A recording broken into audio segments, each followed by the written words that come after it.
আমার হাজার হাজার নেতাকর্মী আহত করছে, ছুরিকাঘাত করছে, রক্ত মাথা ফাটাইছে, সব কিছু।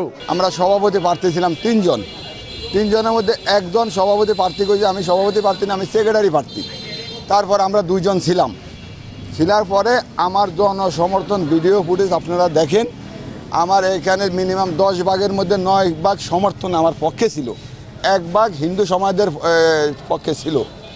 তারপরে আমাদেরকে প্রথমোদ্ধা শেষ হয়ে গেছে, সবাই বক্তৃতা দেওয়া শেষ হওয়ার পরে আমাদেরকে উপজেলার সভাপতি, সেক্রেটারি, যুগ্ম আহ্বায়ক মিলা আমাদেরকে পাশে একটা হল রুমে বসানোর পরে এখন সিদ্ধান্ত হবে কি সভাপতি তো কার জনসমর্থন বেশি আছিল এটা একটু আলোচনা করা দরকার। আলোচনা করার এই ফাঁকে কিছু বহিরাগত যে আমার বিপক্ষ যে সভাপতি ছিল তার বহিরাগত কিছু লোক দিয়া আমাদের চাঁদপুর উত্তরের এই যে আমার লোকদেরকে মারছে।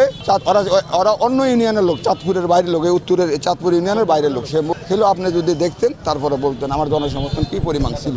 তারপরে আমাদের মিনিমাম আমার থেকে 15 থেকে 20 জন লোক আহত হয়েছে, তার মধ্যে আমার পাশে একজন আছে, আর বাকিগুণ হাসপাতালে আছে।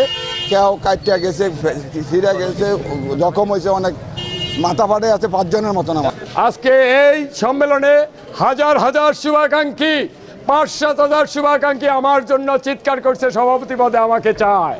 আমার প্রতিপক্ষ জাহিদ ইসলাম দিদার, ওর কোনো জনসমর্থন না থাকাতে আমাকে নিয়ে আমাদের 4 জন ক্যান্ডিডেট, 2 জন সেক্রেটারি ক্যান্ডিডেট হয়েছে, 2 জন সভাপতি ক্যান্ডিডেট, 4 জনকে নিয়ে আমাদের ওই ফাজিল মাদ্রাসায় কক্ষে আমাদেরকে নিয়ে আমাদের নীতি নির্ধারক মহল বসছে, আলোচনা করে সমাধান কিভাবে আমরা খুঁজতে পারি। আমরা সেখানে যাওয়ার কিছু সময় পরে মাদ্রাসার গেট বন্ধ করে আমার হাজার হাজার নেতাকর্মী আহত করছে, ছুরিকাঘাত করছে, রক্ত মাথা ফাটাইছে, সব কিছু। এখানে পাইপ লাঠি যে যা দেওয়া পারছে, আমরা ভিতরে ছিলাম, আমাদের নেতৃবৃন্দ ভিতরে ছিল। আমি তখন ওখান থেকে বের হয়ে আসি।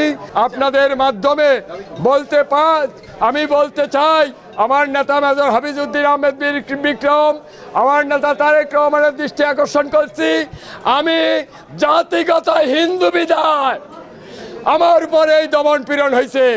জনগণ আমাকে ভালোবাসে, পোস্ট পজিশন দিলে পাবো, না দিলে না, কিন্তু আমাকে শুভাকাঙ্ক্ষী যারা আসছে গেট বন্ধ করে এই লোক আহত করছে।